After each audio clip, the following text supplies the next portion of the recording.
Hello mga ka-MV! Ngayon ay matutunghayan po natin ang ika-6 na kabanata ng Search is Over. Pero bago nating simulan ang ating storya, ay paki-like at share po sana ng ating video. Paki-click din ang subscribe button at bell icon para lagi kayong updated sa mga parating ko pang uploads. Hi Gilbert, kumain ka na? Salubong ni Stephanie rito nang dumating ito. Mukhang malalim ang iniisip nito sa tingin niya. Halatang hapo. Sa hotel, sagot nito na tila wala nang ganang makipag-usap. Matutulog na ako. Sige. Dismayado siya. Buong araw niya itong hinintay tapos hindi pala sila magkakausap. Pero hindi na lang niya dinibdib ang bagay na yon. Napakaliit na bagay lang naman nun. At marami pa namang pagkakataon para sila magkausap. Sinundan niya ito sa silid at nag-offer dito ng masahe. Tinanggap naman nito yun. Hinubad nito ang pang-itaas na damit matapos dumapa sa kama. Sinimulan niya sa ulo nito ang pamamasahe pababa sa likod nito. Sanay siyang magmasahe dahil lagi niya yung ginagawa sa yumaong ama. I feel good. Wika ni Gilbert na suminghap. Gusto mo na masahiin ko pati ang dibdib mo?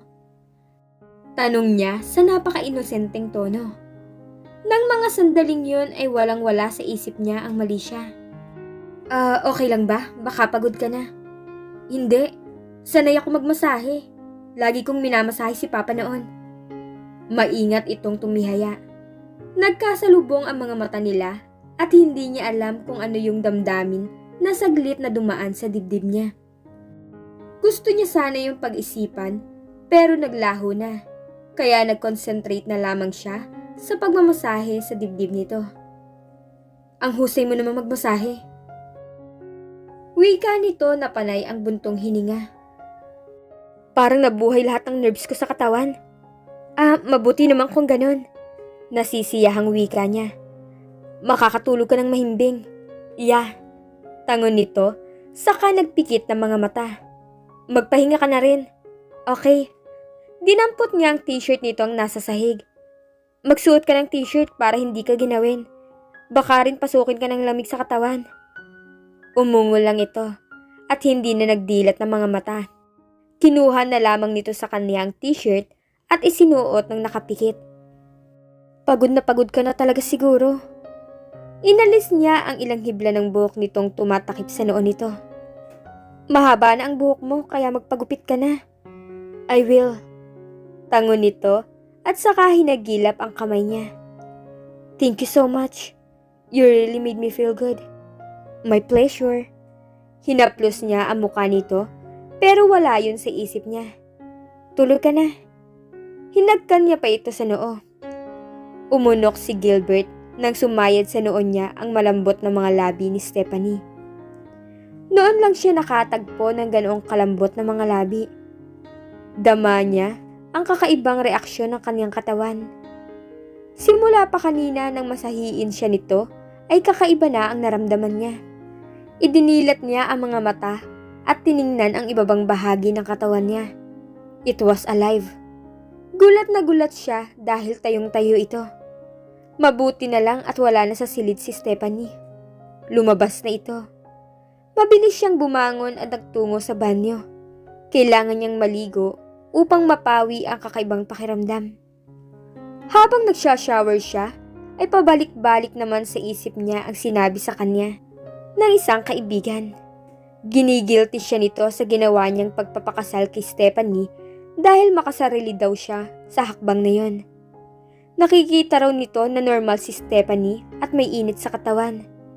Darating daw ang araw na maghahanap ito ng ganon. At wala raw siyang ibang dapat sisihin kapag nangyari yon kundi ang sarili niya.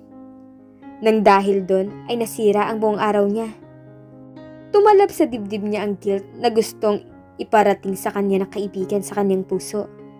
Pero ngayon, buo na uli ang pagkatao niya kaya wala na siyang dapat problemahin. Pero paano kung nagkamali lang ang kaibigan sa sinabi nito tungkol kay Stephanie? Paano kung ayaw talaga ni Stephanie ng ganon? Saan hahantong ang pagsasama nila? Bakit ka naligo, Gilbert? Biglang tanong ni Stephanie nang balikan nito sa kwarto. Eksaktong lumabas ito ng banyo na nakasuot ng roba. Nagpupunas ito ng buhok. Katatapos lang kitang i-massage, masamang maligo. Baka pasukin ng lamig ang katawan mo. Hindi naman masyadong matagal yung masahe mo. Wika nito na hindi tumingin sa kanya. Naiinitan ako kaya ako naligo. Malamig naman ah, wika niya. Pero naiinitan nga ako. Giit naman ito. Kumuha ito ng damit sa closet at bumalik sa banyo upang doon magbihis. Lumapit na rin siya sa closet at kumuha ng pajama. Isinusuot niya pa lamang ang pajama top niya nang lumabas ng banyo si Gilbert. Para itong natakot nang makita ang hubad na likod niya. Mabilis itong bumalik sa banyo. Okay lang, wika niya. Wala namang mangyayari kahit makita nito ang lahat-lahat sa kanya dahil impotent nga ito. Alam ko na konserbatibo ka, ang wika nito. Hindi pa rin ito lumabas ng banyo. Natawa na lang siya. Para kang sira, Gilbert. Lumabas ka na nga dyan. Nakabalot na ako. Saka pa lamang ito lumabas. Mukhang tense ito sa tingin niya. Nilapitan niya ito at tangkang hahawakan sa noo pero umiwas ito. Bakit? Nagtatakang tanong niya. Ano bang nangyayari sa'yo? Wala, matutulog na ako. Sumampa na ito sa kama at nagkumot hanggang ulo. Naupo siya sa sofa bed at pinagmasdan nito. Nakangiwi siya habang iniisip kung ano ang nangyayari dito. Gulat na sabi ni Stephanie nang mapagmulatan ng mga mata niya si Gilbert na nakatayo sa paanan ng kama. Madilim pa kaya nagulat siya. Anong ginagawa mo? Tanong niyang napabalikwas. Sumandal siya sa headboard ng kama. Akala niya talaga kanina ay may kapre na nakapasok sa silid nila. Kinapa niya ang switch ng lampshade at inon. Masama ba ang pakiramdam mo? Concern na tanong niya. Bumangon siya para lapitan ito. Pero umiwas naman ito. Mabilis itong lumabas ng silid. Ano kayang nangyayari sa lalaking yun? Tanong niya sa hangin. Naisip niya na baka pinasok ng lamig ang ulo nito dahil nga naligo kanina matapos niyang i-massage. Lumabas siya ng silid at sinundan nito. Sa isang upuan niya ito nakita. Ano ba ang problema mo, Gilbert? Tanong niya. Palakad-lakad dito at panay ang buntong hininga. Parang pasan nito ang mundo. Sa hotel. Sagot nito na parang ayaw siyang tingnan. Huwag mo na akong intindihin. Bumalik ka na sa kwarto at matulog. Paano naman ako makakabalik sa pagtulog niyan? Narito ka at may problema. Malulutas ko rin agad to. Wika nito. Sige na, go back to our room. Alanganin pa siyang iwan nito. Pero ayaw naman niyang makipagkulitan dito. At baka mainis pa ito sa kanya, kaya bumalik na lang siya sa kanyang silid. Hindi pa rin malaman ni Gilbert kung ano ang gagawin at mararamdaman sa nangyari sa kanya. Buhay na buhay ang pagkalalaki niya. Kanina ay nagising siya na nakayakap si Stephanie sa kanya. At dahil doon ay hindi na siya nakabalik sa pagtulog. He wanted to make love to her. Matindi ang pagpipigil na ginawa niya kanina upang huwag itong yakapin at halikan. I should be happy. Bulong niya sa hangin. Hindi niya akalain na gagaling pa siya sa pagiging impotent.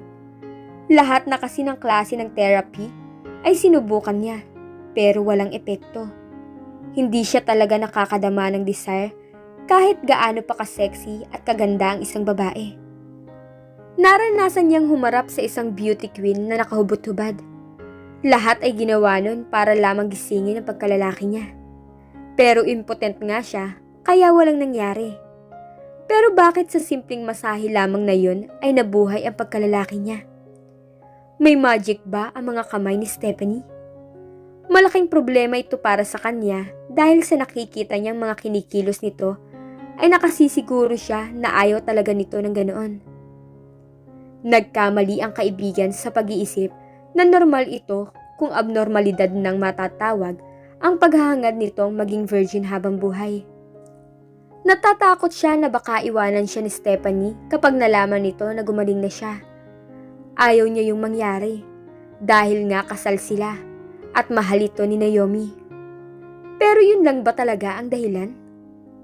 Napabuntong hininga siya ng maraming ulit. Hindi niya maamin sa sarili na may iba pang dahilan kung bakit hindi niya gustong iwan si Stephanie. At dito na po nagtatapos ang ika-6 na kabanata ng Search is Over. Posible kayang aminin ni Gilbert kay Stephanie na gumaling na siya? At ano naman kaya ang magiging reaksyon ng dalaga? Ang kasagutan, abangan niyo po sa susunod na mangyayari. Maraming salamat po.